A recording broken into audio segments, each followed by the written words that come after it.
তো সকালবেলা সমস্ত বাসি কাজকর্ম কমপ্লিট করে স্নান করে ঠাকুরকে পুজো করে নিয়ে এখন চলে আসলাম রান্নাঘরে, কারণ রান্না বান্নাটা তো বাকিই রয়েছে। যদিও আজকের আরুষির বাবা দুপুরে লাঞ্চ করবে না, আমি আর আরুষি দুজনে খাবো, তাই ভাবলাম আজকে দুজনের জন্য বেশি কিছু রান্না করবো না। আজকের এখানে আমি রান্না করছি পাতলা করে মুসুর ডাল, ভাত, আর আরুষির জন্য ডিম সেদ্ধ দিয়েছি। আমি একটা ডিমের অমলেট করে নেবো, ব্যাস আমাদের মা মেয়ে দুজনে চলেই যাবে।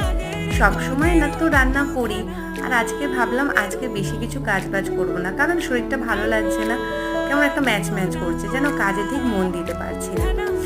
তো আমার অনেক শর্টসে অনেক বন্ধুরা অনেক ভালোবাসা দিয়েছে, তো তাদেরকে অনেক ধন্যবাদ। আমার চ্যানেলে নতুন বন্ধুদেরকেও অনেক ভালোবাসা জানাই, আর পুরনো বন্ধুদের তো নতুন করে বলার কিছু নেই।